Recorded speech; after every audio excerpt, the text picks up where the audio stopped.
Hi, everybody. I just wanted to quickly go over what you're doing today if you are remote or this week.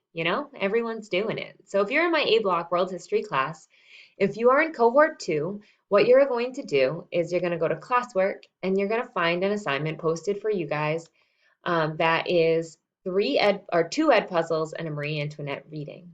So if you are in cohort 2 and you are home on Tuesday, what you're going to do is you're going to do this first ed puzzle and then you're going to do the second ed puzzle. And remember, these are just to check for understanding. At this point, I'm just making sure that we have access to these resources and that we are able to complete them. If there is any issue, please email me and we'll try to get to them as quickly as possible to fix any tech issues we're having.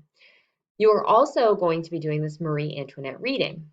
When you click on it, you'll notice that it's a typed reading here as it loads.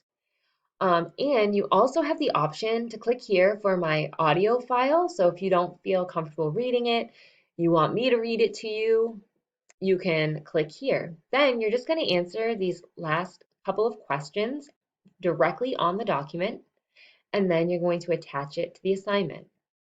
So you're doing that if you're in cohort 2 on Tuesday. If you're in cohort 1, you are doing the same exact assignment, but you're doing it on Wednesday. So if you're in cohort 1 and you are home on Wednesday and Friday, on Wednesday, you're going to do the ed puzzle and you're going to do the Marie Antoinette reading.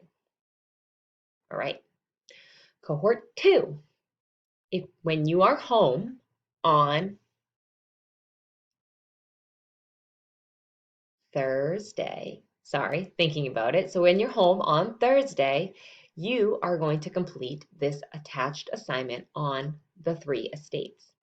It has some questions about it, and you're going to fill those in and then attach them here. If you are home on Friday, you in cohort 1 are going to be working on this Roman numerals form and this image of the 3 estates. So I'm sure that you guys will have questions, and as we get into it, we'll be able to go over it. So please just make sure if you're in cohort 2 that you're getting your ed puzzles and your Marie Antoinette reading done at the beginning of the week, and same for cohort 1 on Wednesday. And the rest of the stuff I'm sure we'll talk about when I see you. All right, I hope everybody has a great week, and if you have any questions, please reach out.